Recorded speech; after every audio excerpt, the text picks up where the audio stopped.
Hello. Hello. Oh, two hellos at once. What a Hello. resonance. And a third. Oh, hi. Where, hello, stranger. Come a while and listen. Where are we today? It is once again an episode of Always Strikes Last at its most special incarnation, the Always Strikes Late, where things are zany and they are drawn out by the time. Always the witching hour this is recorded. Indeed. Guys, we have Alex Frias here with us today, once again, to chat a little bit about some cool stuff. Welcome, Alex. Thank you. Thanks for having me Yo, as always. Alex. Yep. Always such a pleasure. And I get to sit upon my throne of envy as these two are going to talk a bit about a fun tournament for this game we love to promote, the AOS, where they got to go play with the little man dolls, a thing that would have been wonderful this last weekend where I had to be able to teleport myself and convince my wife and child and all other folks to do fun things on their own. I heard the But term battle Barbies for the first time this weekend, and I fell in love with it. I think that's my preferred term for telling my partner I'm going away for the weekend. She's like, "What are you Gonna doing?" play "Well, battle Barbies with the friends." playing I Battle love that Barbies with term. my boys. Yeah. I'm gonna have to show my young daughter Battle Barbies. This could be like the gateway army. Find There the was correct that one. did you guys see that meme? It had to be like early 2019 or late 2019, where there was the Imperial Knight in the ballerina dress. Yeah. Yeah. Yeah, That yeah. guy was actually from the Seattle area and Ooh. happened to have it up at the Mox Bellevue. And I was like, looking at my phone, looking at the thing, looking at my phone. Nice. That's so And that fun. was pretty much the whole interaction with the guy, just like nice. But like, yeah, Battle Barbies all the way. That's fantastic. Yeah. Well, all envy aside, guys, I'm pretty curious. I'm pretty sure all the listeners are curious about this big tournament. So for anybody who might not be familiar, with this podcast, we talk about Age of Sigmar and all its fun guys as my experience with it, and generally have a bit Hmm. of a bent towards competitive play. So That we tournaments do. and everyone's experiences are our jam. And Sparkle Party is a pretty big and cool tournament that goes on in the Northwest in a little land called Washington State, covered in giant forests and filled with creatures like yetis and Uh coffee drinking tree ninjas. octopi. Tree Tree octopi octopi. as well. Free As well. octopi, yeah. Hmm. Cryptids Um, galore. yeah. And I kind of wanted to uh before we got too far into it, just wanted to uh give props to Scott Smith, who was apparently listened to one of our shows where Michael Hammond broke down a list and came in with that list and absolutely tabled me on turn two. It was amazing, and I'm Oh, so that's awesome. happy that we were able to help you, man. That literally made my weekend. So I wanted to get that out of the way before we got too deep into the game. So I congrats, can't man. contest. He was glowing after that. He walked up and told me. Yeah, I That is was so happy. awesome. I was so happy. Like that's all anybody can ask for, right? He used your own podcast against you, Matt. That's like I some sort of trophy worthy. I know everybody was walking around like, "Oh shit, look what he did to you." And I'm like, "Yeah, look what he did." It was interesting. Very interesting. The sensei became the master. It's that's pretty amazing. I feel like a momentarily small tangent, but of course, Always Strikes Late is the place for tangents where tangents live. I think we really got to reintroduce, Matt, the idea we came up with a number of episodes ago, where for Patreons, we can give them like a little pin or something that goes in like a larger triangular pin every time they beat one of us in a tournament and collect Oh, all the balls and the mace. oh, I've actually started work on those. So it's around time where we're about to give out our box of joy for the Patreon subscribers. It's that time of year. And so button makers there already. I've got that set up and Nice. just finishing the files up. And I think you guys have seen some of the weird ass designs that I've been floating around with Hmm. in the Discord. I use the word Um, delightful when I talk about them, but see, yeah. well, they're always a weird ass design when you're the designer who just can't stop self critique. Yeah, That's that's what it fair. is. Jack, are But you describing an infinity gauntlet of gems that you have to yes, collect from the hosts? Yeah, yes. exactly. Imagine like the like you know how they our icon is like the little mace head with the Oh, sunglasses. We have some design work that Matt and Miles have done where each of us have like a little mace head, which is kind of distinct. You can kind of recognize it, like as if there were three of them on like a mace or like a little flail. So Hmm. imagine getting the three individual ones and putting them in like your pin version of an Infinity Gauntlet and being able to just I don't know wear that around. Oh, and that and you reminds have some me, frequent flyer miles. we got to get the fourth Hmm. one. We got to get the fourth one made for Rocco, That's true. That's who is true. absent because he's a theater guy. That's I'm just gonna blame it on theater right now. Very Uh, fair. and then yeah, so yeah, I should have that next time I see you, Scott. You'll get one, and Alex will have to get like 500 of them, Yeah, yeah. They're either gonna be just like just just ahead of time.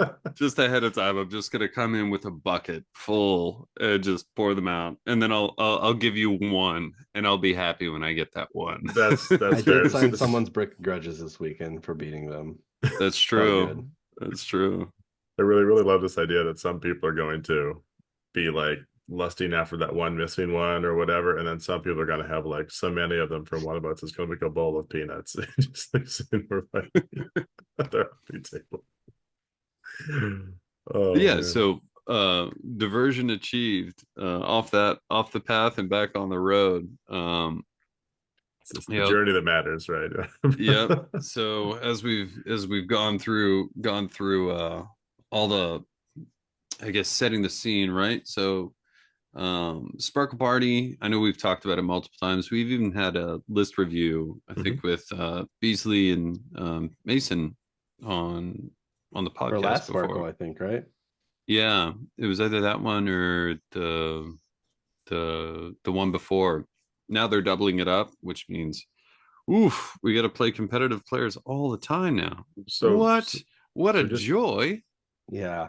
some basic facts, just for all of the listeners, guys, who might not have been to one before. So, one, Sparkle Party, if you enter the big forest, that is Pacific Northwest, where exactly is it held and how often is it held? Because I feel like there's a lot of it, and people might want to So, know. Sparkle Party's held in Ballard. Mhm. Now, those of you not from Seattle or who have not visited Seattle or have not lived in Seattle for a long time may not know what it is. Ballard is a neighborhood of Seattle, but if you ask a long time person that's lived in Ballard for a long time, they really resisted it right up until around 2009 when they were fully incorporated into the enmeshed area that was Seattle or is Seattle. So it's a very nice little, like, I guess you would call it like a dock town that's been subsumed into Seattle proper as Seattle grew. It was a Norwegian settlement, I think, Hmm. before it like became part of the city. Yep, and there's actually there's a Norwegian museum right across the street from where we played. The VFW is gracious enough to let those guys in and provide us like a place that's actually fairly close to everywhere, which is always nice. Um, and it was put on by the Dimensional Cascade team. They always put it on. Um, Amazing people. John and Stark TO'd. They were excellent TOs.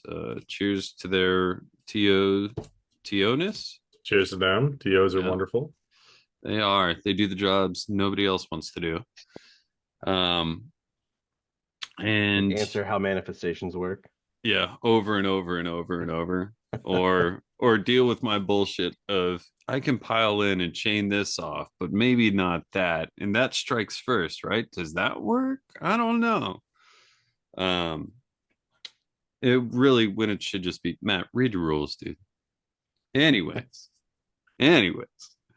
So yeah, so it happens in Ballard. It is run by an amazing community of people. We're gonna have Ricky on in a little bit, talk about teams and how to build your own Happens. team, how to build your own club soon. So stay tuned for that.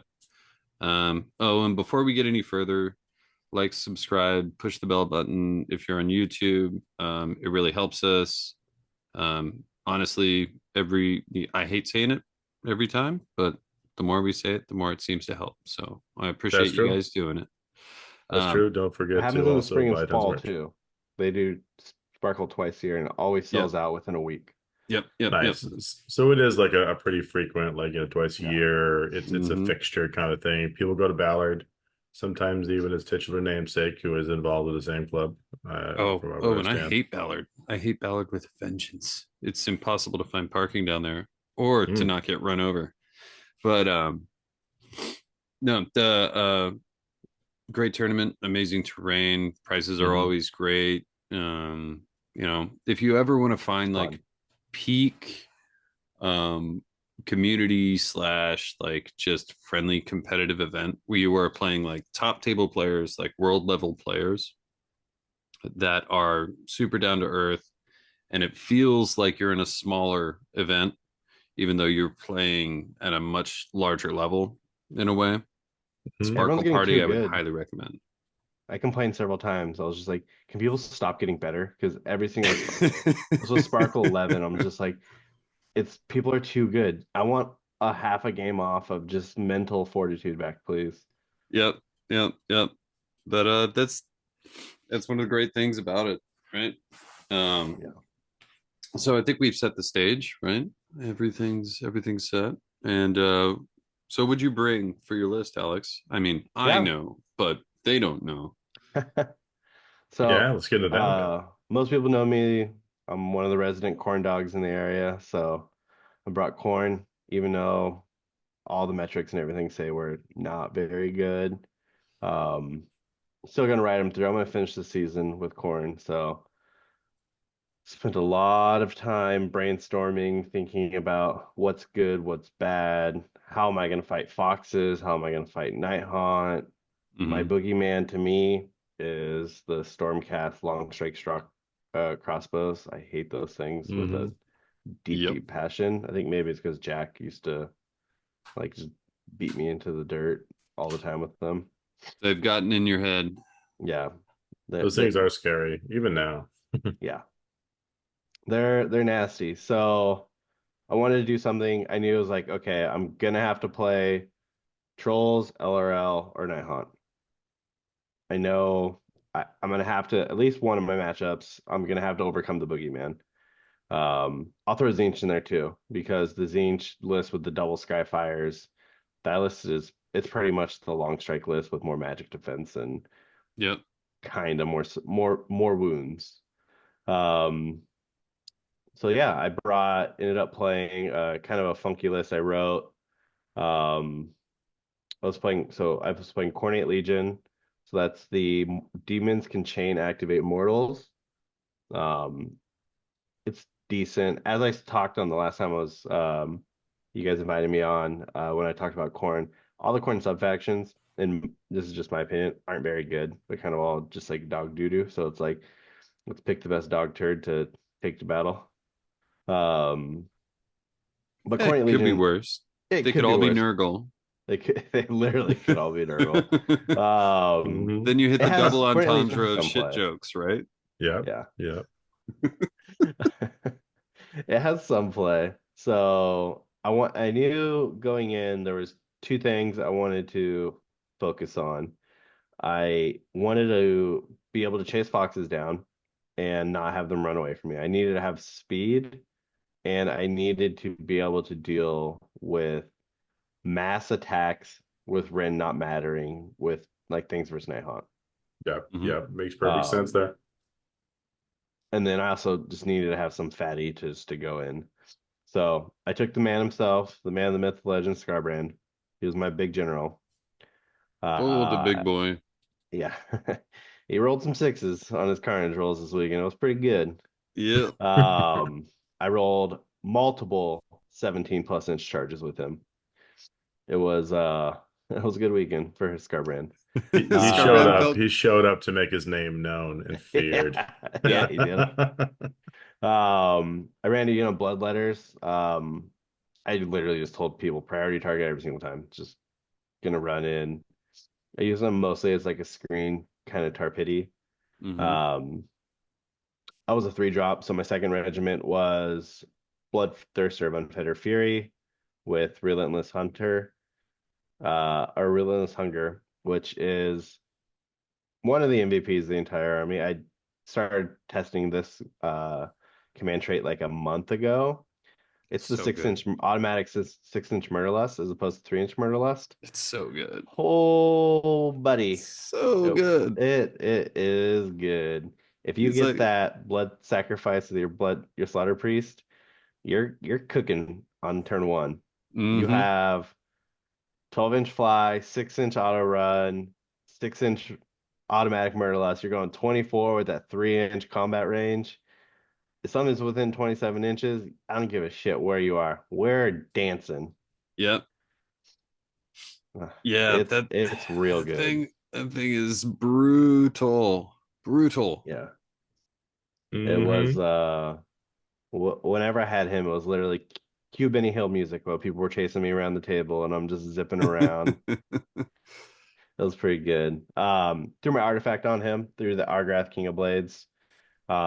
This one I feel you could kind of change up if you want to. It only affects heroes, and it turns off their wards. It's pretty good, but I think there's also a lot of play for the collar, to give you an extra magic defense, and also, if you dispel their spell, they take D3 mortals, which is not nothing. Yeah. I mean, Uh, D3 Mortals is like D6 is rare, right? yeah, So like D3 now, when you're hitting somebody with D3, they really feel it because they're not used to like 40 yeah, mortals in one turn, right? So Yep. it yeah. hurts. But I think that one can be kind of a meta pick based on what you feel, because there's some armies just don't have characters that with, you know, mhm. ward save, so literally useless artifact. Um, then in the rest of the battalion, I took 2 units of flesh hounds. I feel like flesh hounds, you have to take two just to do tactics. You seize the center, take the flanks. Um, Surprisingly really good against Nighthaunt due to the volume attacks. 5 flesh hounds is 21 attacks. Yeah, same against Daughters of Cain. I feel like Hmm. they were your secret MVP in our game because you got so many tactics and then they were just available when you needed them. Yeah. Yep. Like slightly Now we all better know than who the the average real crowd. MVP The was. real MVP of the list, I took Skull Taker. Yeah. Oh, He Nice. he was you could take him in a he's like the only one of the only demon characters you could take in another character's subfaction. I'm Hmm. gonna multiple times during this conversation I'll be ranting about how good Skull Taker was this weekend. mm-hmm. Um I can only imagine. yeah. In my last regiment, I had a slaughter priest with a unit of blood reavers just for blood sacrifice, screen blocking. Um, and with the Khorne Legion, you could chain, so you can someone charges your screen, you can activate your dogs and then activate your blood reavers. It's pretty good. That's a lot of attacks. It's 44 attacks you're getting Yep. just with those two chaff units, which you're going to be hitting on fours and threes with both of them. It's pretty good Yeah. defense. And that Ian of Blood Warriors, they were amazing. I'm 210 happy. points for Blood Warriors. I'm Completely happy changed. you're sold on them. I'm happy you're sold on them. Those were like my Completely changed. favorite unit looking at the book right away because I was like a 3+ save on Blood Warriors. I'm Yeah. just gonna walk up onto an objective and say, "Come and hit me and die." Like I'm just gonna throw all the mortal wounds at you. Deal with it. Yep. Yeah. So super fun list. I think I got like 3 practice games in with this. I brainstormed it for quite a while. After the open. I tried making Skull Reapers work for a long time. Uh, and then I was play tested with Mason, and Mason was like, "Stop trying to make fetch happen, Alex. Like, just switch." Yeah. And I was just like, "Okay, Skull Reapers back at the bin. You're too expensive, too slow, too much reliability. Hmm. Um, maybe 20, 30 point drop will make them worth it, but right now I just don't like it." I still like Yeah. Wrathmongers. I like Wrathmongers in Immortal list. I Uh, know. I like Wrathmongers. Don't and Wrathmongers got a point drop. They're 140 points for five Wrathmongers. It's pretty good. It's the same Um, as Blood Sisters. That's really not terrible. Yeah. no, it's not. It's not. Yeah. Um, but you find yourself starved for Blood Tithe in the early game because they are tanky. You need your units to die just as much as you need your opponents to die. Yeah. Because you need that Blood Tithe for the Murder Lust or the auto spell deny. Because all those stupid little casters can teleport around and get, objectives or run from you. And he's like, no, you're gonna stay there. Um, yeah, round one, it was played a great kid, never played out of Oregon, named Dakota for Dice Wardens. Dice Wardens are a small team out of like Oregon, Southern Washington, kind of the Portland Hmm. area. Hmm. Um, they're all just amazing dudes. They're fun. They're if you ever get paired into them at a tournament, you're just gonna have a great time. Um, this kid played Deepkin. Uh, I did not respect them one bit going into the game. Mistake on my fault. Very I much. Yeah, they were very, very scary. He had he was three drop two. I won Hmm. the dice roll. So I was like, oh, this is weird. I get to dictate first turn as Khorne. Normally I'm just always having to go second or go first, being forced to go first, which I'm so used to playing around, I'm just numb to it now.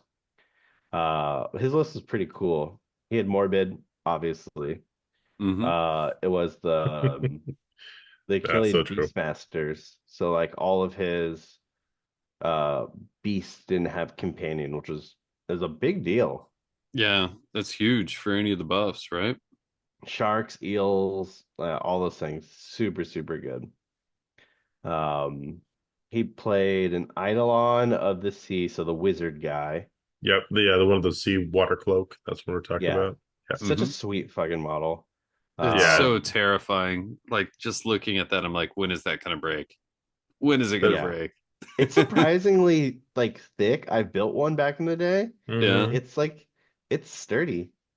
He does seem like one of the more hyper magical elves, right? I remember there was just the moment they came out with this army, and it was like, all right, Age of Sigmar is kind of into like bananas fantasy land. They're flying Yeah, Hmm. around the air, and that Yep. happened.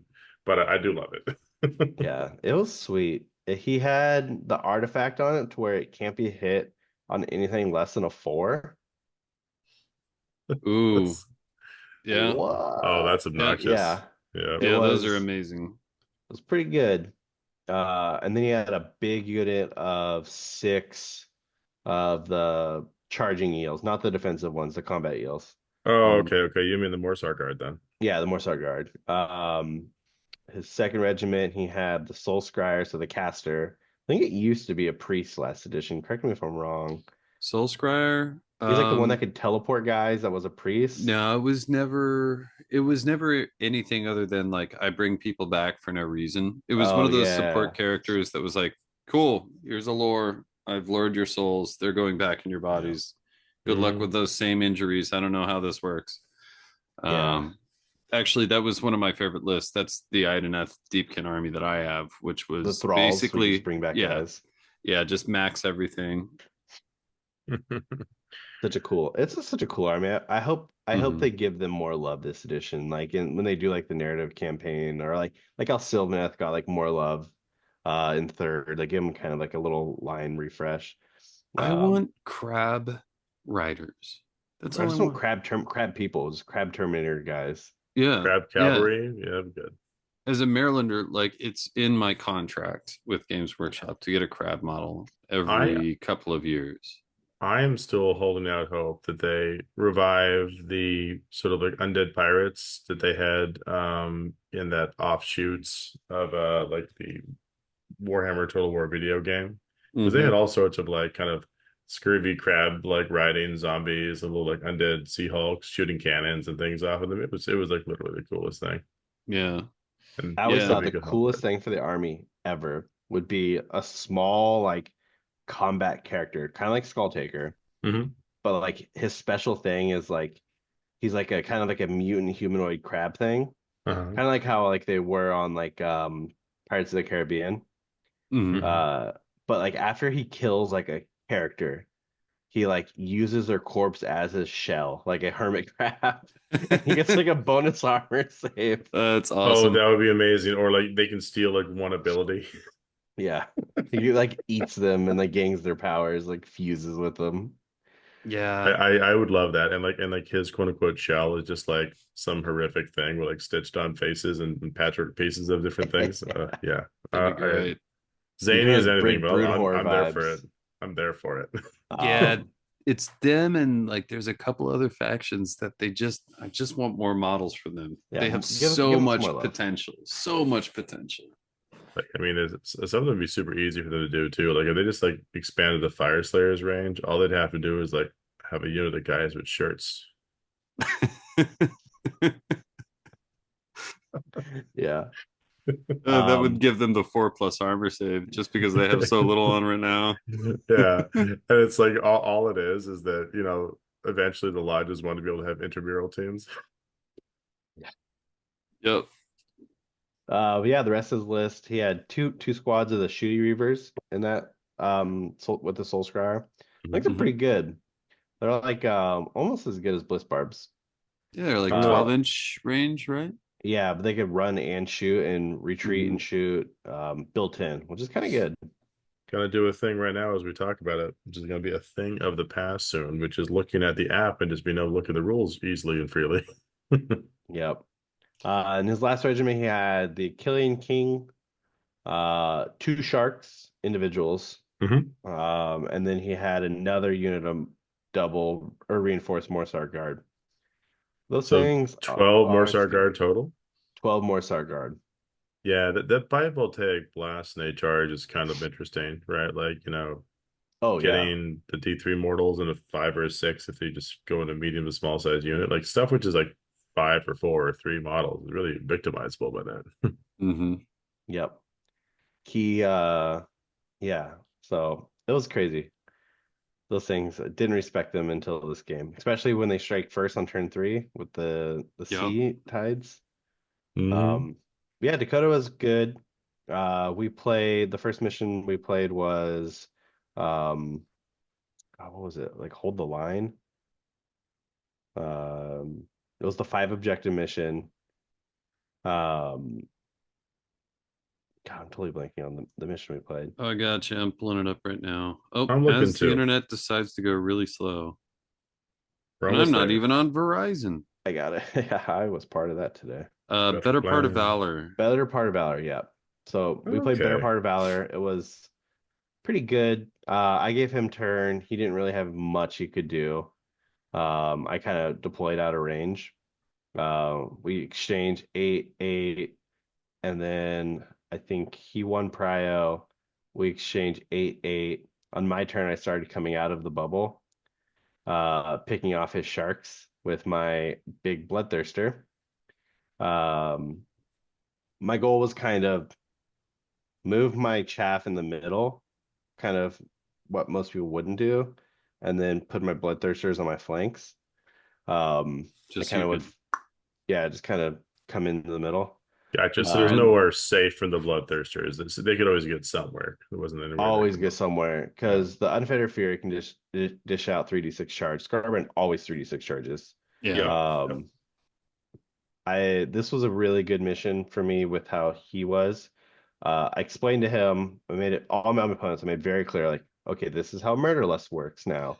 It's in the movement phase. I can redeploy Murderlust. I could run Murderlust. You're not safe. I want you to understand you are not safe. How you think it's going to work, if it you think it's gonna sound like cheating, that's how it works. That's the thing though. The with Murder Lust, you never really realize the potential of it until it happens. Yeah. Just because of how tactile the use of Murder Lust is, Oh, right? insane. It's way more complex now than what it was because last edition was in hero phase. Now it's Mhm. non-core move, which Mm-hmm. is great. So a lot of the times, if you have a unit, say for instance like Morrsar Guard, you get the bonus on the charge, you get the charge thing that the electrical shock thing that happens if you charge. Yep. So Yep. I tell people you have the 3 inch combat range. Naturally, Murderless is 3 inches. The Unfair Fury is a big 6. You really need to be 7 to 8 inches away from me to be safe, or else I can just Murderlust in. I can deny charge with 2 units. Yep. Like make it so you don't charge. I can deny your cavalry charge bonuses, but 90. So he was always setting up 6, 7 inches away from me. And then what I would do, because he was chasing down my Unfair Fury, just redeploy away and then Murderless 6 inches away. And now I'm And then you're sitting at out. 14 inches away, and it's physically impossible for him to charge me. Yeah, it It's really puts you in a completely blanking. situation where it's like, what do you do? You know? Yeah, there's nothing you can do about it. I feel Uh, like against a less competent player who is playing Corn, like maybe there would be a way to like, and I don't know if they kind of lost the ability to do this effectively by losing those. Like, I know it's only 2 inch loss on the movement for the eels. Like going down to 12 is a huge thing though once they get Huge. run and charge. So, but like one of the things you could do is have those eels like all around one, right? Get on the Yeah, opposite side, make it so you have to make a decision, and then at least, like you've got some way of replying to it. But Yep. Yep. But yeah. it yeah, It makes was. sense. I mean, rough too because if he gets too close, I just come in yep. and deny all his bonuses, and I'll just sit there with all defense, and Hmm. I'll take a hit, but you Or know, maybe staggering your charges, right? yeah, Put one up there, get right up at three, say go ahead and do it, and then have two eels like 7 inches, I guess, behind him. yeah. It Like was. that may be able to do it. I don't I know. think twice on two different turns, he was completely unable to charge with the unit of eels That's with primary He insanely target. good. was he being too cautious, like trying to keep it just outside that murderless bubble, and then you doing the redeploy trick, or was it Yeah, I causing think this? I think a lot of times when you're playing against Khorne and you have a grasp of how Mirrorless works, you Mhm. assume the Khorne player, which naturally Khorne is going to just come in. But why would I, fight now when I could fight on my terms? Hmm. They just always think that it's not a blue control deck. They think it's a red Yeah, blood murder deck, which it's is a very much a natural control deck. mistake to make with the imagery. Yeah. Yeah. And So, Um, so essentially, what you did though was you came in not respecting the elves, and then you disrespected the elves. So he that, th- there was a turn where he actually came in. Turn 3, he came in, killed my with the eels on my left flank, killed all my chaff, went into and then with just the charge thing, and then mhm. consolidated, did the consolidation move, and then went into Scarbrand.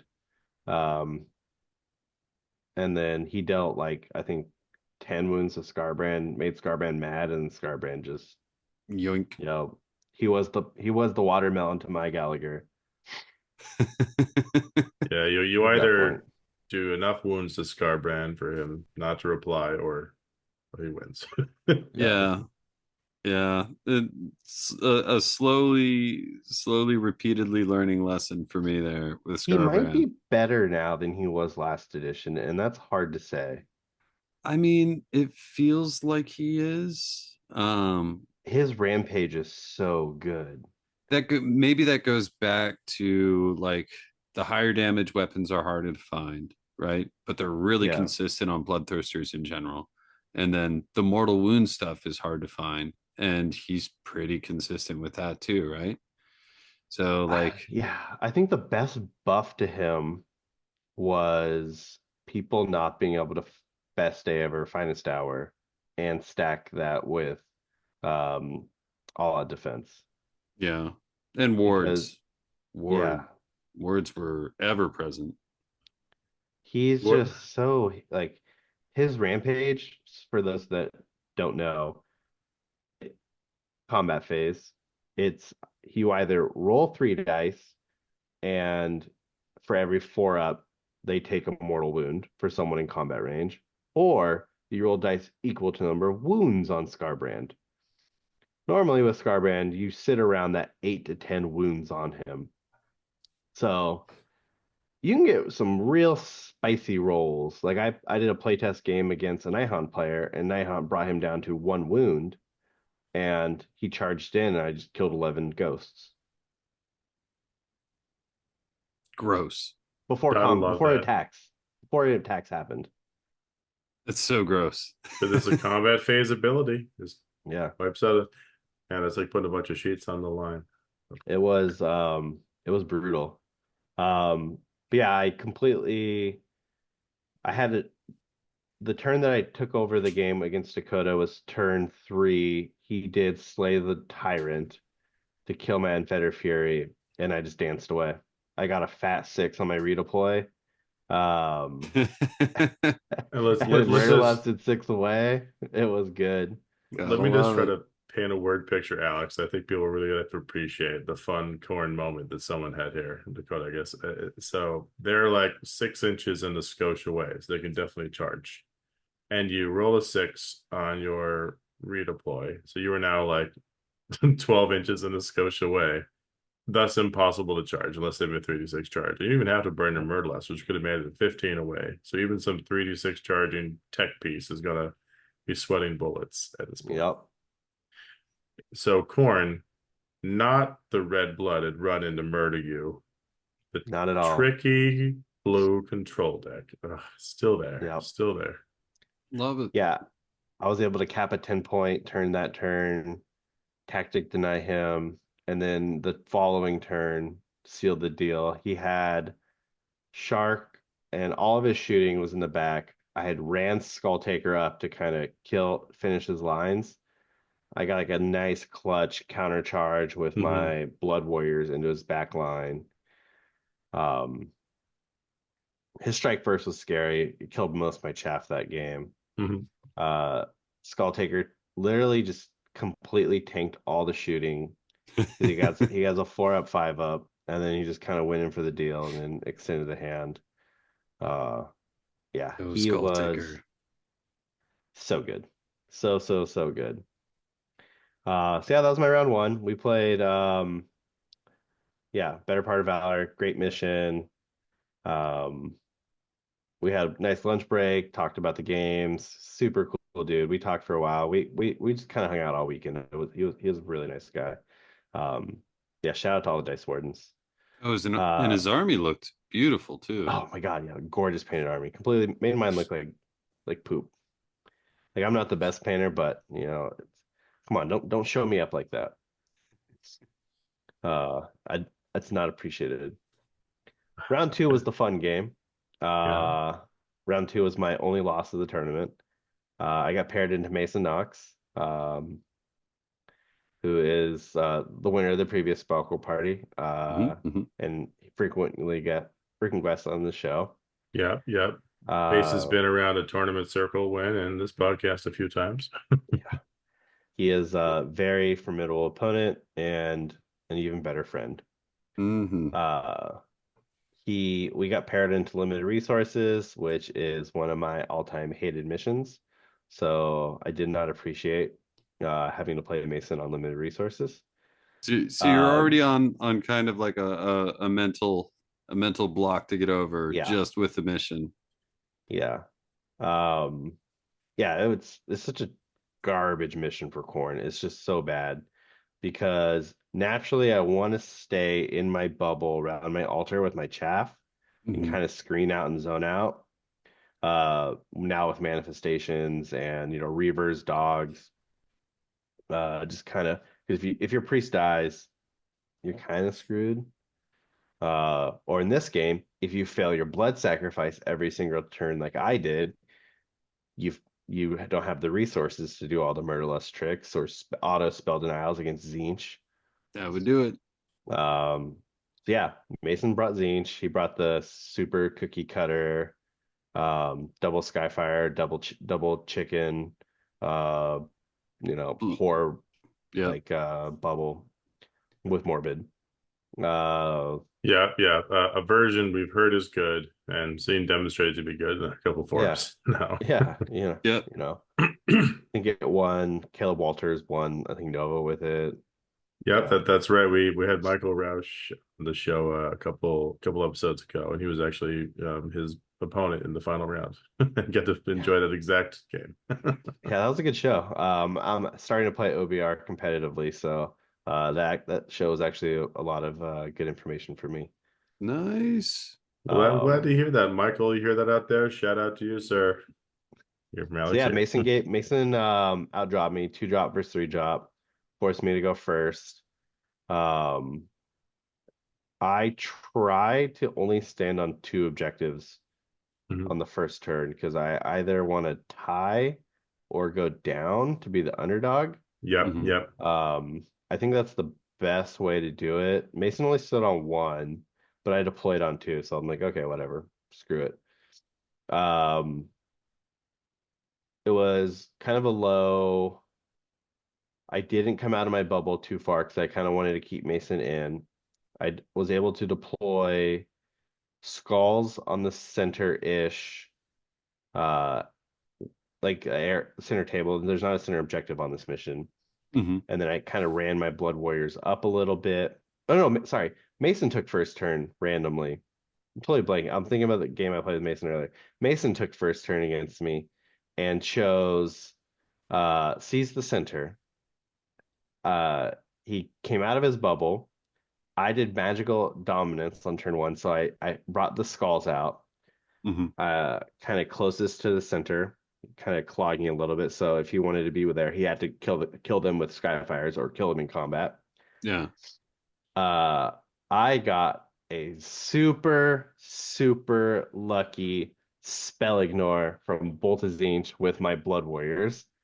Got a Blood Nice. Tithe, and I got a 4-inch redeploy and a 3-inch Murderlust on my Blood Warriors on the line to stick them 3 inches in the center of the objective, forcing him to. I tagged his 2 Horblobs that came up uh for Caesar Center, denied all of his shooting for all of his horrors. And he just pummeled them with Skyfires. That's right. They And don't have shooting they don't combat. have shooting combat, which is great. So all defense, my Blood Warriors. I survived. He only killed like 5 of them. Tactic now. Mason scores 2 points turn 1. I go up, tag a. I don't have blood tie. Fail my blood sacrifice. Bloodthirster comes up to the right wing, sits on an objective with dogs. I tag table quarters, or sorry, take the flanks, sit on objectives, cap out at 10. I'm still alive in the center. Scarbrand runs up left flank. Uh, I Mason gets prio. Hmm. Um, and then I somehow, some way, tag into his Skyfires with my Bloodthirster on the right side and Ooh. completely give him a big 0 burger. Wow. Uh, Wow. yeah, on the turn. That's a pretty Uh, intense start. But didn't you say, Alex, this is the game that you lost? yeah, I lost this game. So on my turn 2, we kind of play a little safe. Um, my Bloodthirster is on the right flank fighting Skyfires. I take a 10 point. I take another 10-point turn. My chaff in the center. I'm just clogging the center with all my chaff at this point, just throwing it at them. Hmm. Throwing Skull Taker in there. Everyone just clogging up this. It's just a big horror clusterfuck. Um, I win the prio. I double. Going into turn 3. I am just like, you know what? We're putting it all on the table right now. I need to capitalize. I'm up on probably what I consider one of the best players, if not the best player in the Pacific Northwest in Mason. I'm literally Hmm. sitting at an 18 point like gang on this guy going into turn 3, which it's wild. Yeah. Scarbrand gets a fatty 17-inch charge around his screen into Fate Weaver, around his completely like Tokyo drift, Oh, like around his screen into Fate Weaver. Tag him. Roll like poop. I did like spike 1-6 for the Carnage, and then I rolled a 1, and then like 2 of his wounds went through with his axe, and Fate Weaver's live like a 3 life. that's a big dookie. Yeah. That is a Uh-oh. At giant Yeah. dookie. yeah. And then everything gets to kill Scarbrand. I'm just like, you know what? I'm Khorne. Let's kind of I gotta make this play. All my objectives I'm sitting on now are now dead because of how the mission works. So I failed to tag another objective. Skyfires are one of your Skyfires is shooting my Bloodthirster, so my Unfair Fury on the right flank is almost dead. Um, Scarbrand dies to combat. Mason kills both my Bloodthirsters on his turn and then just starts going to town.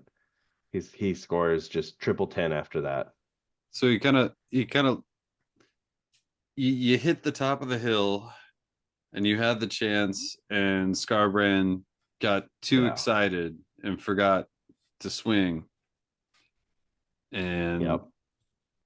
It was rough. that I was the mean, I took a moment. huge gamble.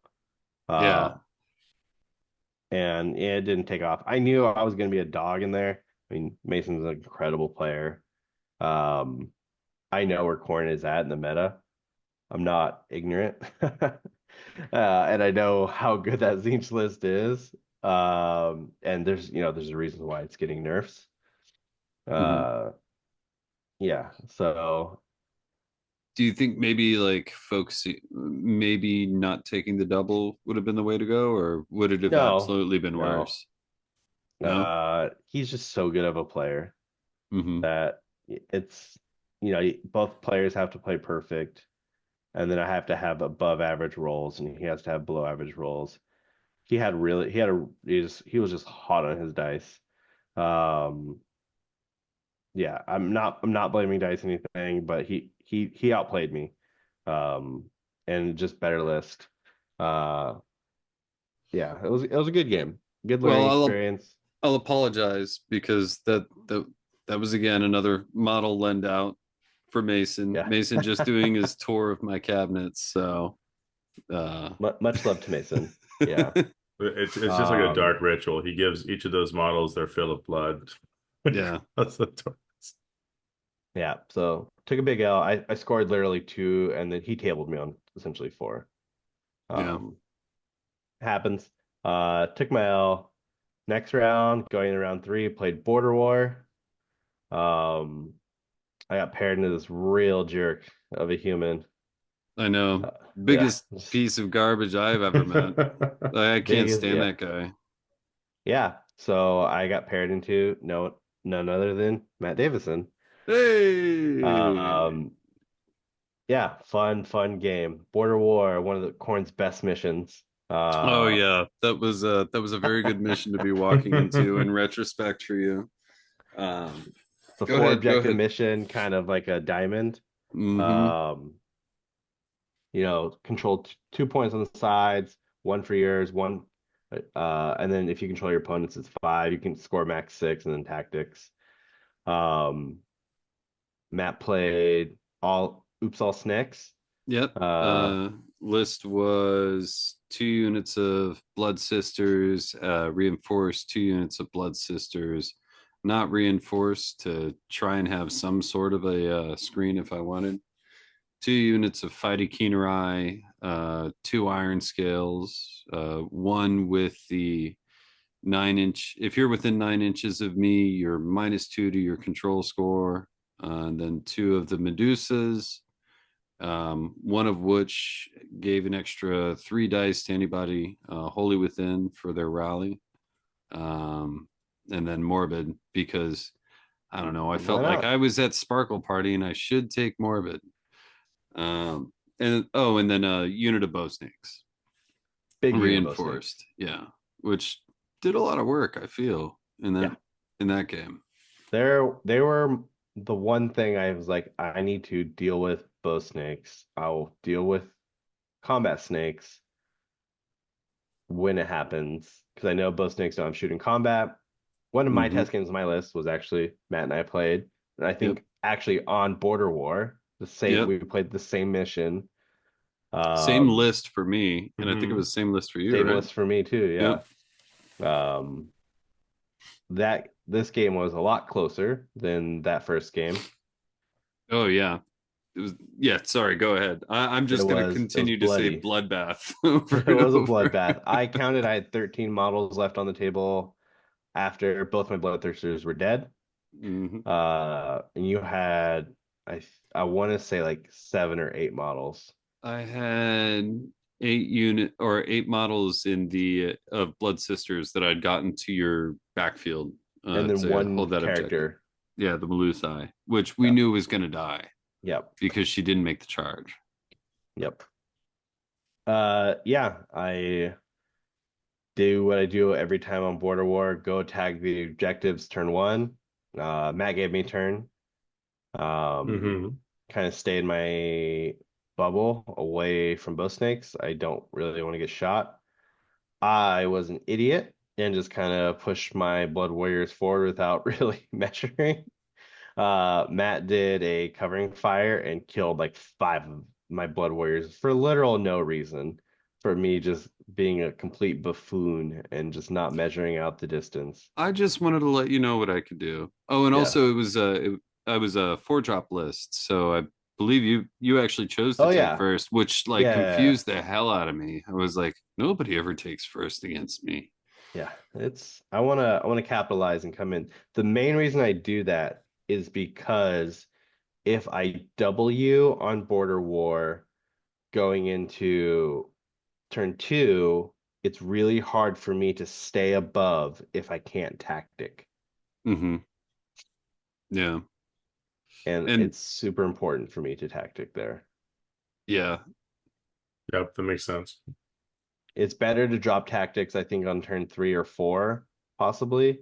Just because I want to pin you in like I did. Um, yeah, so it was kind of bloody. I made the executive decision to on turn two to come into your snake castle. hmm Um, it I wanted to in my mind I was like, okay, I need to do one of two things. I need to make sure that the bow snakes either have to retreat out of combat and deny a turn of shooting, or I need to completely wipe one of the 10-man melee snake units out yep, because if both get a go, I'm gonna die. Like yeah, it's just you're gonna be able to chain the character a lot. So Fury came in to the line right at the like left part of your castle, Hmm. and then I just completely wiped out one of your 10-man snakes. I rolled yep. hot, hot, hot, hot. Um, yeah, for that. And then I think on your crackback, it was kind of like average. So that was I think I was doing what seems to be a theme, which is for a lot of the game, I was peaking on a lot of my like wards and my saves, but I Yeah. wasn't throwing any damage whatsoever. So Yeah, like I you were would rolling a lot of sixes for your wards. yeah, but like I would roll like half ones and twos for my attacks. Um, and then maybe a couple sixes here and there. And like Yeah. for the beginning of the game, that was pretty much it. So there was when you came in with the Thirster, um, was that Scarbrand? I think that was Scarbrand, right? I came with Scarbrand on the left Yeah. flank. Um, Yeah, he when you took out the 5-man and tagged the bow snakes so you couldn't that's what shoot. it was. So You were able to covering fire because I had to charge and I couldn't murderless. But when I came in and killed your 10 mana unit of snakes, that was with a murderless from the Unfettered Fury. yeah, there was a reply attack there that I was actually fairly confident I'd either finish you off or chew you down to the point where I could actually pile in with the snakes or what was the not the Yeah, snakes, but the bow snakes and what was left of them to you rolled actually pretty take you bad. off the board. Yeah. And there were a couple of rolls there where I was like, ooh, on to the next plan. Yeah. Um, but yeah, and over the course of that game, so bloody. But I'm interjecting again. Can No, continue it on. was, yeah, you played it pretty well. Um, I think you just got really unlucky with me keeping you so tight in your Yeah. deployment zone. Yep. And it got to a point where almost it was impossible for you to come back on tactics because you weren't able to um come in. What sealed the deal was, I think, on what, turn 5, you had your Kieran, your Melusai out, and I had Mm-hmm. Skull Taker sitting on an objective uh that you had to go, and you needed to do tactic to charge, and you either had to come in and die because it's fight between units, not die. So you're either coming in and dying to Skull Taker, which he's going to fight first and kill you, or I'm so close that I can just redeploy Murderlust into you and you can't charge and tactics Yep. deny. And the great thing about that is like we had this like small part where I was just like, ugh, like at the end of that game. And that was Mhm. because my initial thought was put her at like there's no way I'm gonna take this objective anyway. So it's gonna be a gamble, right? Um, put her to where I have to make an 8-inch charge, right? Then there's no way he can get into me. But if I get an 8-inch charge, I'm going to be striking first with her, which means I have an actual chance of killing off Skull Taker. And I didn't listen to myself. And I sat there for like a good, I think about a minute, just being like grumbly at Mm. myself for like, you didn't listen to yourself. And that's why you're here. you We know? also broke the game. Yeah, We can't we forget we broke did the break the game. game. We did break the game. It was we had a moment where we confused the TOs and we weren't sure. I was kind of sure it worked this way. And that's how we ruled it.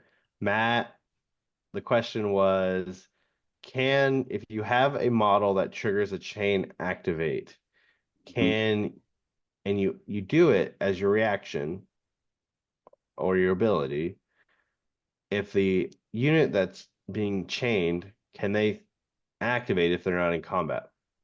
Yep. Because it counts as a fight and you pile in to fight. So I would be able to pile in and fight and actually hit him, but I wasn't already within combat Because you're like range. Yeah, 4 inches yeah. out. Yep. You could I have was like like three and a activated. half or something. I Yeah. was like, I would be able to do so much fun here. Oh, It's that's a worth good asking. question. And I think that went all the way up the chain, right? Didn't we get the They like post on some forums and like trying to get people and asking people around. Um, I personally would prefer to work that way because with Corneate Legion, I could just get free 3-inch movements yeah. at all essentially every turn if I'm not fighting with my mortals. I feel like it would open up a lot of the it would open up the game for a little bit more like fun, I think. I don't know if they're I feel like though if it were like ruled that way, it would probably make one list out there suddenly so stupid it would be annoying and Yeah. absolutely nerfs like an army that really did not need that nerf, right? Yeah. But yeah, I'm glad we broke the game. That was amazing. Yeah. It was fun. It was fun. End of the day, we ended the day on a super good note. Yeah. Um, Nice. I always love playing Madden tournaments. I of Yeah. course had to meteor Matt, like per our first game. Um, Just live in my head rent free with that thing. yeah, have to meteor his characters. I told Matt I'm gonna mail him a Christmas card and it's just gonna be a picture of a Brass Skull Meteor. Mm-hmm. He's gonna get it in the mail. Just unmarked envelope, just brass skull meteor. But see, I'll get it in the mail and it will feel like a Jack in the Box because it will be a brass skull meteor. Yeah. It'll be I'll like the be like, punching oh You never expect it, except you should yeah. know what's coming. yeah. That's amazing. All right, so Um this is the end of day one, End of day guys. one. It Mm-hmm. was super good. I was All right. spent, went Yeah. home, took a nap, uh, got some good sleep, ate some food, woke up the next day. I was Mm-hmm. energized. I mean, Matt and I left Matt our game on such a high. Mm-hmm. It was a good day. I got to play two of my friends. I don't like playing club within club, but if I'm gonna do it, I'm gonna have a good time. Yeah, yeah. I gotta say, I loved walking away from that day. Like, I know we were both tired, but like, I think like half the time at the end of like a 3 day games, because or a 3 game day, like Mm-hmm. my mind is already spinning because I'm like, okay, I've just learned so much Yeah, about how to play better. Because I'm usually doing some stupid esoteric thing like let's play all snakes with no Marathi, right? yeah, And so like the true trial by fire is like I don't have the time to sit around and think about the mistakes that I'm making when I'm playing a practice game, or yeah. like I do when I'm playing a practice game. So I'm getting the real like feedback of intuitive play as opposed to like talking it through play in a practice game. So And like that honestly, so much um, learning. playing you was really big for me in terms of my mental health now, like for the rest of the event. Mm, Not having to play someone that I knew was just going to try to win at all costs. In yeah. a GT, a lot of times when you're playing someone, especially Sparkle, everyone's so fucking good. Hmm. Um, it, we already know each other really well. Um, I was able to kind of relax and not have to worry about the stress of having to really focus. It felt more like we were just hanging out, Yep. just two dudes hanging out, have like we normally do, and just having a good time. And it was able to kind of just remind me and just kind of reset. Um, after my loss, I was able to just get in a really good headspace. Not that I got like it's super negative or anything. Um, Yeah, if but if when people know me, like I'm just a very easygoing person. I'm just I don't care. yeah, but to that point, right? Like we're in a tournament, like everybody has their goals, right? Oh yeah, Like we were all confident coming in stating our goals. Like I very much thought you had an opportunity for 5-0, right? yeah. I think you did as well. And about the crazy thing there is like half the players there could actually get a 5-0, Oh, 100%. right? Yeah. Um and like so like getting that knocked out on the second game of a 5 game tournament, yeah, that's some feels. And then to go into somebody else who may have already had that experience and is a whack player, and Yep. for those who don't know the term, win at all costs player, like that's mentally defeating. So I very much feel that. Yeah. Um, yeah, It it's was good. And you know me, I'm a big like positive vibes only person. And like mhm, we just had such a good time. It was yeah. good. It was good. Good to go Oh, it home on was that so note. bloody. It was so Definitely bloody. energy Yeah, you so bloody. want. So Yeah. of course you guys are coming back feeling pretty positive, and you're at the 2-1 at this point, Alex and Matt. I mean, we didn't touch on your initial journey. How are you sitting? You had one down from Alex. I had one down from Scott, uh, basically thanks to our podcast, which was Oh yeah, awesome. His own yeah. fault. Yep. Yeah. Gave him the Not my blade fault. he We can slew you blame with. Michael. We can blame Michael Hammond Yeah. for that list. He came up with that list. As he was setting everything up, it was like slowly dawning on me exactly what I was running into. I was like, "Oh yeah, I know this list. I've had this thoroughly explained to me before." Ah, shit. This is the exact counter to my army, which I think I actually said on that episode too. So I It's was called like, foreshadowing. It's yeah, literary. very much. But yeah, then went into this really awesome player. She had this beautiful Sylvaneth army. And of course I closed The BC. girl from Canada. with like the I think it Alario was at the light up base. Natalie. I think it Oh was yeah, Natalie. Natalie, yeah. She Um, was really nice. yeah, she was so much fun to play against. She had brought this she'd brought an Alarial model with like a light built into it, but like half the time we were like trying to convince her to break the thing out because the battery had run out, but she had It's modeled so it into cool. the base, and I was like, no, I want to see what that looks like. But apparently she has like a Sylvaneth army for every season. And I was just like, man, we just need GTs every season so I can see each of these. Oh, that is wild. She has all 4 seasons. Like Yeah, Yeah. it's cool. yeah. But She's like a the lot of Sylvaneth version fun. to me, like how I'm with Khorne. Just have 20,000 points of Khorne. She just has that much Sylvaneth. Yeah. Yeah, a lot of fun. And then uh that mission was actually pretty good for me. I had been spanked by a really nasty Sylvaneth list. Actually, I think it was the same day we did our practice game. Played against James from our local Oh club. yeah. Um and he brought a two reinforced bow Sylvaneth, which I think is Super good. peak fuck you to Daughters of Cain list, because as soon as Hmm. he kills all my characters, my effectiveness has gone down by like a third. Um, Because they so ignore like, guarded hero, right? huh? I think they ignore guarded hero. Yep. Yeah. So they just go straight through at 2 damage each, -1 rend on a 5+ save with 6 wounds. Yeah, that just eats right through it. So Yep. I showed up to the table being like Sylvaneth, oh god. That And army's so then good and so underplayed right now. I feel like a lot of Sylvaneth players are having a hard time adjusting to it because a Well, we lot were of the having this Sylvaneth. conversation that the games, it's we're just at 3 months. Like Mhm. next week, or yeah, this week we're at 3 months the game's been out. Some of the top minds in the game can only go to so many GTs and post results. And then kind of a lot of people online, just various Discord communities, they kind of flock to, oh, Nihon's on this, let's play this. Yeah, Nihon is broken, LRL's broken. I think the fixes are kind of bringing, them back down a little bit, but Hmm. they're still a up lot of there these people though. aren't playing these sexy armies like Deepkin. There was a Deepkin player literally playing for 5-0, Yeah, like going into the final. Like it was just no one respects these armies, and they're so good.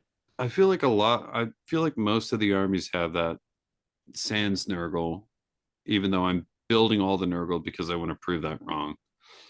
But like I think they're good. I think they have the potential to be good. I think they're probably like super high skill, right?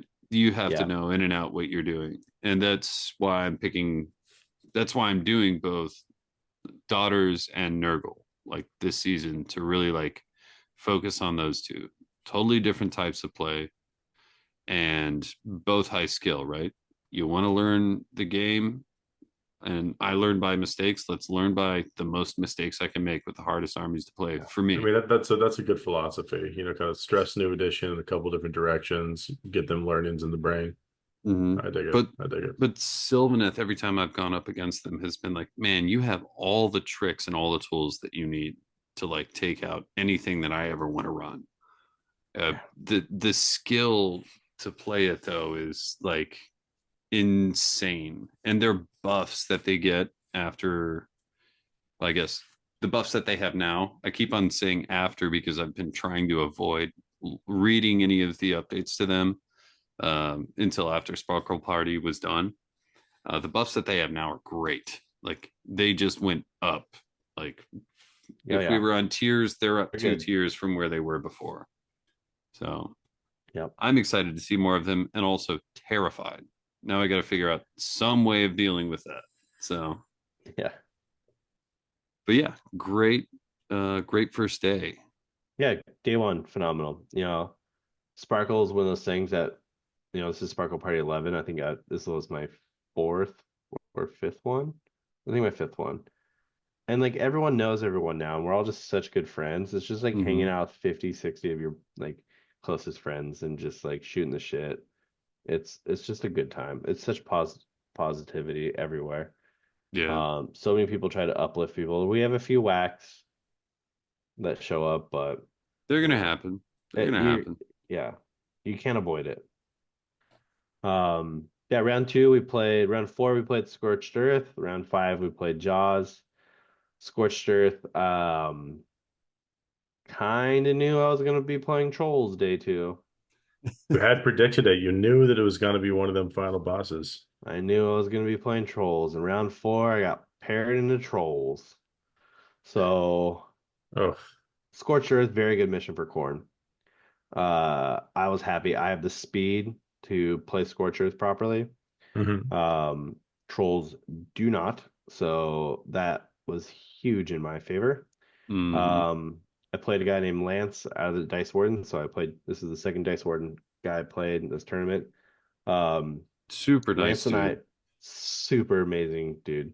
Yeah. Lance and I have talked before at various tournaments, never got paired into each other. We got paired into each other. We're both kind of happy we got paired into each other. Just because like, dude, we finally get to play. It was great. Um, it was fun. Um, I ended up winning this game. It was pretty close. I pulled away on turn four really good. Was playing Trug, Scragrot, and a Squig boss. He had 2 units of Rockgut Trolls. He had Scragrot by himself, so nothing really to kill with the general. So I was kind of screwed there with the tactic because Hmm. Scragrot can also just teleport himself around and prevent me from ever killing him, which he did. Um, and then he had Trug with 2 giant units of reinforced squig herds. And those Oh, Oh, things okay. can get crit mortals with 3 attacks per, and they're on nom 25 nom nom nom. millimeters. So you're looking at a million attacks. Mm-hmm. Um, Absolutely brutal list. Um, I out dropped him. I forced him to go first. There's a lag there. Um, he Pursue moved up. Verizon. Yeah, no. Um, no, he forced me to go first, so I moved up, seized the center. Um, I started rolling my blood sacrifice rolls finally. Hmm. Um, move my bloodthirsters on the sides, uh, kind of in bloodletter screen. So I had dog screening kind of like a V with the two towers on each side. So I formed like a V in the center with my skulls right here, my 2 units of chaff sitting there in the center. So kind of like funneling, kind of preventing around my screen. He kind of played it safe on turn one. He moved the trolls up to get ready to get into position. He made the charged and killed my blood reavers and my skulls. But at this point, he fell into my trap because my goal was to force the trolls all into the center and murderless them on both turns with chaff to where he was never able to leave the center. Nice. And that is exactly what happened. Nice. Um, he fell into my trap card, Yugi. It was perfect. Um, Once he did that, I won Prio going into two. Scarbrand ran up, charged the left herd, Squig herd flank, completely wiped them out. My other Bloodthirster and my Bloodletters ran up and wiped out the right flank Squig herd. So at this point, I'm sitting on 6 objectives and I can start burning them.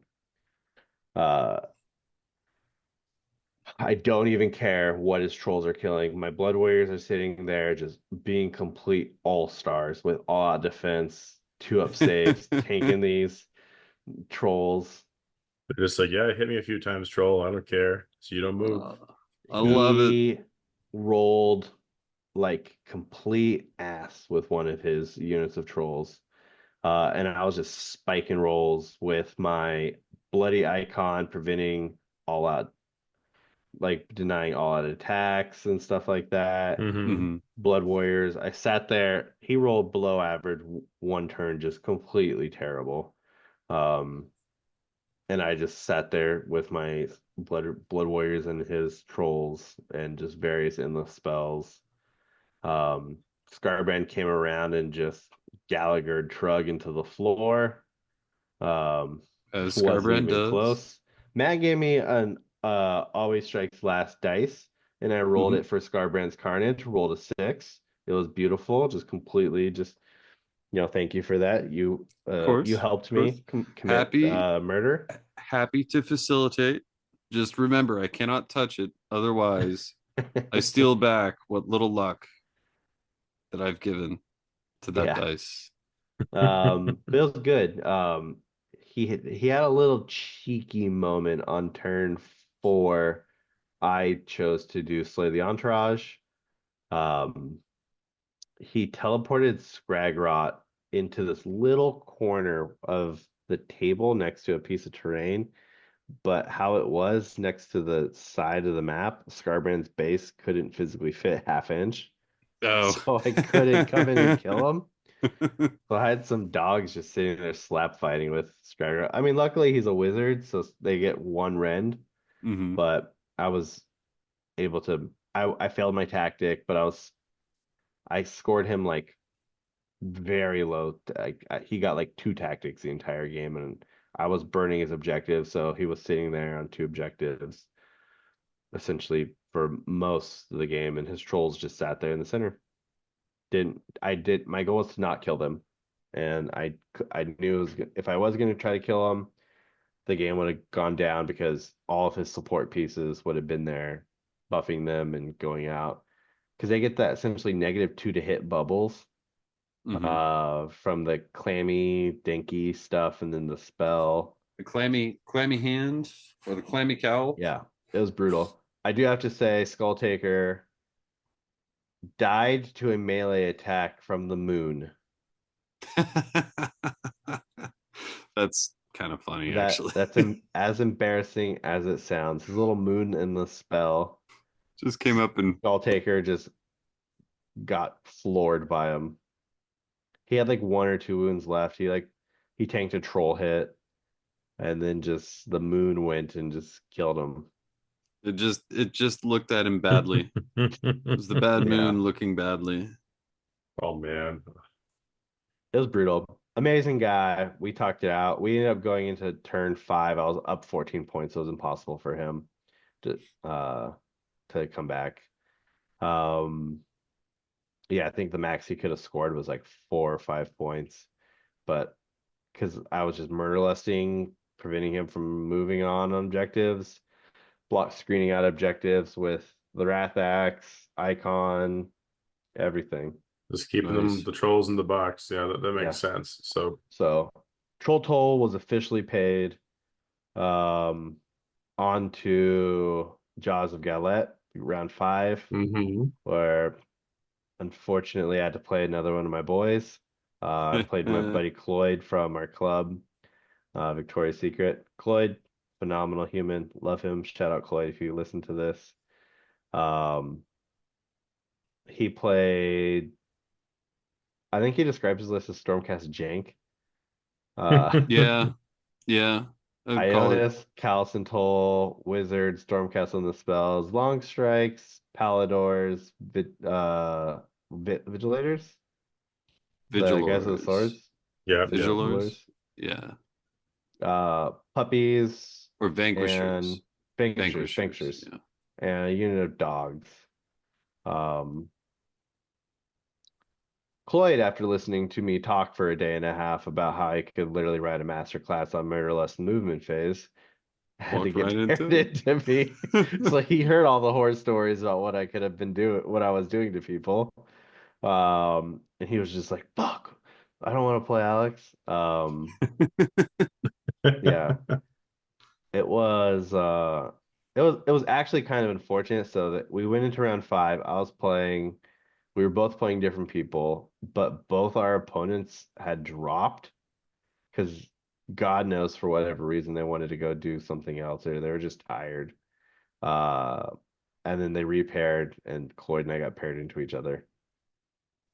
Yeah, I mean, and the thing is, like, your army's a very good counter for his too, right? Because Oh like the my stuff God, that yeah, sits around, like even Callus and Toll, which are notoriously hard to shift, are easily able to be picked up, right? yeah.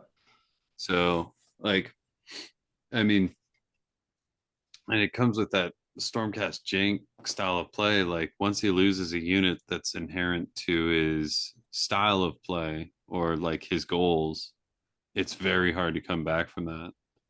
And it really, I think it speaks more of a testament to like the fact that he's able to master that play style than it is any He's really good detriment. with it. Yeah, he is so good with it. I think he tested that. Yeah, because those were my Paladors as well. I would, Yeah. yeah, I just hand out my candy to all the players apparently.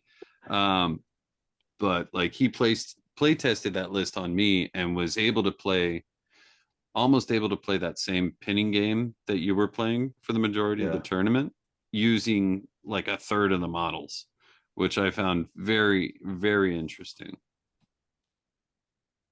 Yeah, it was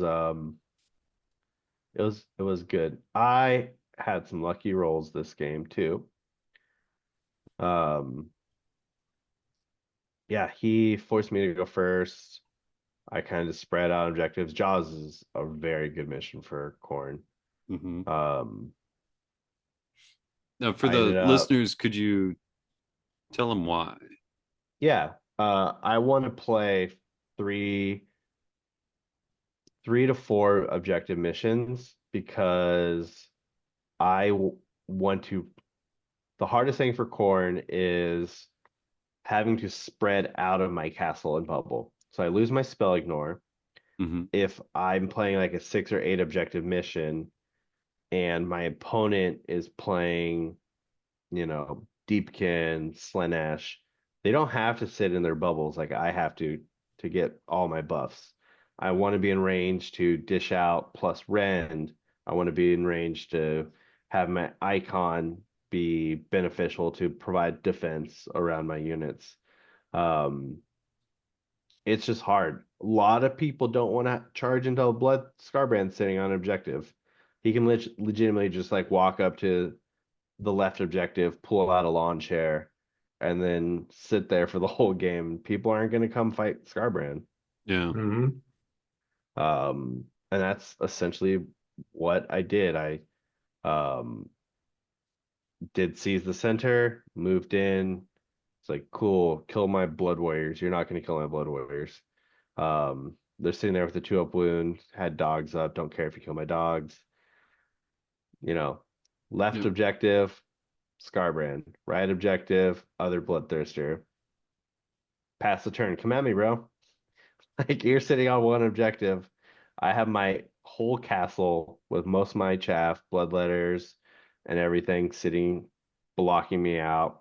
Completely zone out. I can completely zone out my backfield, protecting me from alternate deployment.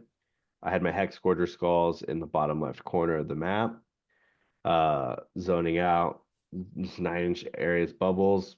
I had my castle with chaff on the bottom right. And then literally he's like, "Oh, what bloodthirster do I want to come fight?" And again, he still can't get too close because redeploy Murderlust Mm-hmm. or Scarbrand and countercharging 3d6 when he's screened out with chaff. It's just completely brutal. I don't care what army are. Night Haunt, fight me on it. I'll feel confident going with Khorne versus Night Haunt on that list. I was originally paired into LRL with the Meta Foxes army. I was like, cool, let's go. I You have to come sit on these objectives with me. Let's You can't just hide from me. You have to come to me. And then Mm-hmm. I get to play the blue deck control around that. And it's nasty. It really is. Yeah, Well, it's you're ready. hard to walk through. were ready for the Um, foxes, but you got the Stormcast. It sounds like it still went pretty well. yeah, so he came in, he put his long strikes down his right side, try to take out my Fury. His left side around Scarband's flank objective, he took the Paladors with dog screens and Ionis. Um, he came down, rolled average on his first shot against my Unfair Fury, all defense. Of course, I was going to save a command point for that against long strikes. Hmm. He did 8 wounds to me. So he chunked it half life, which pretty good. Rolled hot on my I think he forced like I want to say 17 wounds to me, and I Damn. spiked on my ward saves. Yep, I remember him saying something about that Yeah, it afterwards. was spicy. Yeah. Um, he didn't come in with his Paladors turn two. Turn three is kind of where I locked the game. I started with I got Prio, took the turn. I got a fat 5 health healing on my Unfettered Fury, bringing him back up. Yeah, it felt good.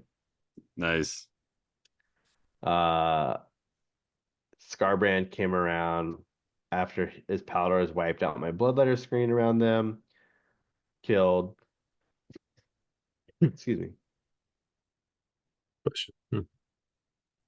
Scarbrand wiped out the Paladors, and in covering fire with the uh long strikes, he rolled hot as hell. Forced, I think, 8 wounds to me. I needed to make, or he forced 7 wounds to me on a 6-up save, doing 2 wounds. And I was like, okay, I'm probably gonna die here. Your boy rolled Yahtzee, all sixes. Oh Oh no. man. So just like the last time when that guy at the Vanguard rolled all sixes to save his Vanguard, when it happens to you, it happens against you too. So I rolled of the seven, I rolled 6 sixes and a five. And then I Oof. made my 2 ward rolls on the Amazing. one that went through. Wow. And Chloe was just like, dude, what the fuck? And we both kind of knew the game was over right then and there. And then we kind of Yeah. just talked it out. That's so wild though. Just a quick stunning dice conclusion. But Yeah, awesome. it was. I mean, the Bloodthirster got to fully go. I was able to tactic denial him on turn three. It was he couldn't. It was physically impossible for him to come back. Yeah. Well, a So, solid run right there, Alex. So 4-1. Yep. mhm. Ended up being best corn again. Yeah. Best coin again. Ah. I'm Never trying. gets old, never gets corny. Trying. Yeah. Um. Yeah. No negatives I could ever say about Sparkle. It's always a great time. And our boy won. Our boy Kangi won the event, so the club took it Hmm. down. Um. Yeah. It's just spectacular. Yeah, a Fantastic. lot of fun. It's always awesome to go up there, play games. I never miss that tournament. Yep. Yeah. It's definitely something I have penciled in my calendar every single year. Um. Yeah, it was really nice. Actually, my on my ride home, my DMs were blowing up from some other well-known corn players that are like, dude, did you break it finally? Did you break the list? And I'm just like, I think I'm close. Almost there. Uh Just a smidge here, a smidge there, a couple of points updates, a little bit of rules updates. the Feast of Blades list has been written already. Uh so you're gonna see the next iteration of this because Corn got a lot of point drops. Yes, they did. I'm actually really excited about it. Yeah, It's that's it's fun. it's gonna be good. So there's a lot of spicy things that need to be explored. Skull crushers are 250 now. So I think the Awesome. biggest change, Claws of Karnak, are 110. Really? That's Okay. spicy. Pretty And your cheap. boy Skull Taker is 140 now. No, that's just rude. That's just rude to every hero that is not Skull Taker on the board. He He's has one so job and he good. does it well. He's too He's good. dedicated. He's dedicated. He always strikes first against little characters or against Hmm. characters. Yeah. He's rend 3, 2 damage, 6 attacks, 4 up, 5 up. Crits His into best, mortals, right? huh? Crits into Crit mortals, mortals. 2 damage, Hmm. rend 2, uh, flat. Like he's just I was running him because not only when he fights, he can chain mortals, so he can chain blood warriors, but there's so many characters in the game now, like those little characters like the Melusai, Hmm. that when they activate, they can chain another unit. Yep. So if Skull Taker's there to just always fights first against a character like that, he's just gonna auto kill you, Yep. and And then the you can't only chain activate. yep, the only reply you have to it is to make sure it's on your turn when you charge or find a way to make him fight last. That's Yeah, the only it's reply you have, yeah, which is it's amazing. he's so good. Like for one, he was great at 160. He's way cheap at 140. Um, yeah, really good. And you could take another character in you can take him in a regiment, so you don't have Hmm. to have another whole nother drop. He can also sit around, float around places of power for extra magic defense. I did that a couple games, so you don't Yep. have to have your bloodthirsters sit around them. It's good. It's just Hmm super hmm super solid. Um, yeah, with the updates, we have a lot more play at the list. It's exciting. It's going to be a good season. Um, it was nice. I got a lot of kind words from people after the event, um, about Khorne, about doing well with Khorne when Khorne hasn't been posting well. A lot of people I brainstorm lists reached out to me. They're like, dude, you're doing what we couldn't. So it felt good. Yeah, that's real fun. And it is so gratifying to kind of have like the underdog position and just sort of like find the path with it. Always, Yeah, always like the most fun thing. So congrats again, Alex, on that. It sounds like thanks. a real good time, real solid run. Yeah, Obviously man. an awesome recommendation from you both to come do kind of the sparkle party. I mean, Matt, not to leave you, in the shadows. How did it end up for you in the second day? My second day was I actually got paired into a club member on the fourth game. Um, Jason, amazing dude, excellent guy, very fun to play with. Um, and he was playing Feck, and he, I think, and this is, I don't want to go too far into it, but Mhm. he's had the unfortunate option of picking some armies that were a little bit on the struggle bus, um, like Nurgle for a while, and then he went to Cruel Boys, but he went to Feck, and I know a lot of people are shooting down Feck, but he played them perfectly. Like he did all the things with that army that like terrifies, I think, me as a player in my style, which is like you're penned in, and then I have an answer for every other thing that you're going to do before you can do it. And like I don't know, it was really interesting because it was seeing a friend and a player like find his find his style of play. He's doing They're real the well with it. army that like they fit his style of play. He likes to play cautious and pounce. And the other armies weren't really falling into it for him. Like I think in all the conversations that we've had. But this was a game where it was like looking back at it, I didn't really have an answer for most of what he was doing. Like Mhm. and like granted there were dice rolls and bad decisions and yada yada yada. But like coming out of that game, like you he just solidly whooped my ass, which was really, really awesome.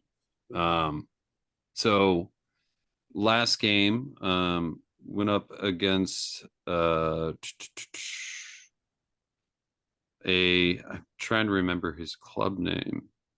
Went up against a guy named Nick playing Seraphon, and He's out of Waystone. He's was he the Rune City Waystone? Witch. Yeah. Yeah. He had this beautiful, like very dark color scheme for his Seraphon. Um, and I managed to actually finally get my castle and push right by placing in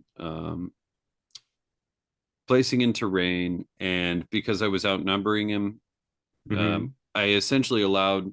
He was playing a it's not a Thunder Lizards list, but it's effectively what I would think of as just all Agrodons, a couple of what are they, the guys with the bigger ones, The the Croxigar. crocodiles, Hmm. Croxigar, a Slan, a couple of the chameleon skinks to come in and get objectives, yada yada.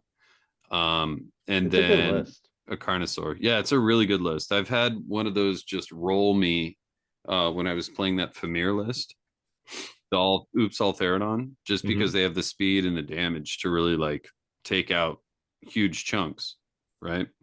Um, but what I was able to do was actually the one time I actually used my Kinerai right as a sacrificial lamb. I placed him just far enough up in the middle of the field to get seized the center, where terrain had completely blocked his movement options to come and get me. So he had to move all the way around this large terrain, effectively splitting up half of his army to go around, taking the long way, and then the other half with the Croxigors, which admittedly had like a 13-inch move because of all the buffs he was getting on him, had to go into the Kinerai if they were going to make that push, and then hope that they got the double. Now, I'm not a little side tangent because we are striking late. Hmm. Every single game that I lost in this tournament is because I got doubled on turn two. So I think that's a huge weakness of my A, deployment, again, which is something I'm still working on, and B, um, possible list building where I need to figure out a way to include all of the buffs that I really need for a defensive castle, which means knocking something out to Uh, get a prayer in so I can get the invocation that makes it -1 to wound on me. Because the things that were really tearing me up earlier on were wounding on threes or twos, right? And even half the time, if we're following my no damage, high save curse, all the wards all the time, no damage output, then I probably want to lean into that a little bit more, hmm. right? I'm going to be a little superstitious on this. I can never math hammer. But so essentially, there's probably going to be a little bit of tweaks to the list where I can find a way to get a prayer in that doesn't get stuck trying to run after snakes. Hmm. Um, there's a couple of different ways I could do it. But, anyways, on this game, because of my sacrificial Kinerai, I managed to get him in a place where A, he was spread out, B, he was choked up, and C, I had actually rolled on the Kinerai fight and run away. So I had one of those units left over as a small speed bump screen, meaning I could Hmm. force him between uh, two pieces of terrain in the center and my Interesting. Kinerai to have to get into my snakes. Yeah. So he would either have to deal with it and bear the brunt of like everybody being within striking range on the next turn for counter charging and yada yada, or um, he would have to find a way to make his to get his objectives while moving around or trying to move up and shoot me or finding some way to get rid of the small screen that was just in the middle. He wasn't able to do that. And so essentially, on the next turn that followed after his um, after normal prio on turn two, I came in and destroyed all of his Croxigors in one fell swoop. and then destroyed all of his big unit of 6 Agrodons in one fell swoop. Oh wow. So blood and mind you, I still had not gotten Mind Razor off. I got Mind So Razor off 3 times, casting even in my opponent's hero phase. even Three without Mind times. Razor, sounds like a pretty conclusive turn or two there. So I'm guessing you took this one, Matt, at the end of the day. Yeah. Yeah. So I won that pretty heftily. And it was Nick was so much fun. He let me we had a kind of recurring thing going on here, which is we're fighting lizardman trauma, right? So like once I had taken out the Croxagore and the big unit of Agrodons, it was a little bit of cleanup for me because at that point I could soak any charges that they had and still had 2 units to come in and wipe them. Because they don't have ward saves or anything. It's just really quick and easy to kind of whittle them down, even if I'm taking losses. And I had a full unit of Blood Sisters that were still there just shooting. So the whole Scary end units. game of the goal was like when we set up, and as a Beastman player, when the rules for that stupid piece of fucking terrain came out, as a Beastman player, I cried a little bit because they could always just nuke your terrain, which is the only way you could summon for most of the Beastman's life in Age of Sigmar by sacrificing Question. and having to be within 6 inches or 3 inches of the terrain. What's that? Um, so when I look at my app, I try to type in Beastman and I don't see it. Yeah, I know. What is this thing you keep talking about? Is that a new army? No. New Old World Army, I think. No. Yeah. I'm just- Yeah. sorry, I'm just putting the thumb in the wound. So essentially, hey man, they're gonna sit there in my rage. I'm gonna have like a whole area that's just called the rage area where the They're models so good in Old World. I refuse to rebase them. So I'll just have to have my original AOS army. I'll wait for an entire year, and once they're done, I'll be like, yeah, these are great warriors of chaos. Yeah, it's some great slaves to darkness army right there. Look at all that. I Um, mean, that's what I've heard people doing. I mean, you could very easily say, "Oh yeah, they're this or that," map it over. Why not? I mean, I'm the idiot that brought an all Famir army, right? So nothing new for me. They look good Love to though. see it. You love to Yeah, they see it. do. But the Oh, the I that terrain though, the we got through some trauma. All right. So, the point after killing the Croxagore and the big unit of Agrodons and the Carnosaur, which that poor Carnosaur tried so hard. I felt bad. Um, But in the end, it didn't even matter. no, it didn't the whole goal was to just kill that piece of terrain. So like I just waltzed all of my blood sisters up while just taking pot shots at everything else and really just like disrespecting the rest of what was left on the table. Like very As you should. in a very mean way of like, yeah, I don't need you. They can just shoot at you or something.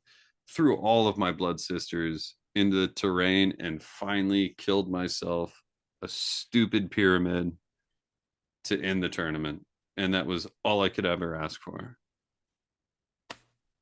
Yeah, it was great. Yeah. It was an excellent tournament. Yeah, 10 out of 10.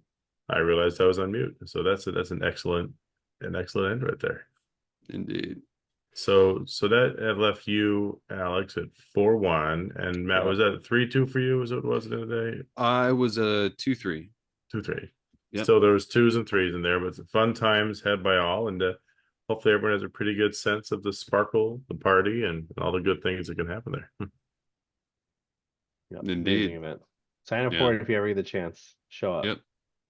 All right, well, I think that Buy the probably ticket. brings us to a reasonably good idea of buying the ticket ahead of time, hopefully 2x for a year, and maybe even a natural stopping point, even for our always strikes late meanders. Indeed.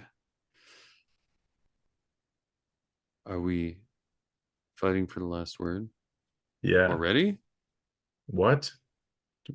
We already did subscribe, but if you didn't listen before, do it now.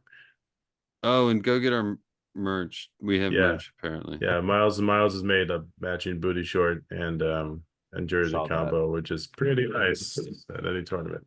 And if you're And fighting Seraphon, don't even don't play their army. Just nuke the piece of terrain because it has yeah, disrespected everyone, especially Beastmen.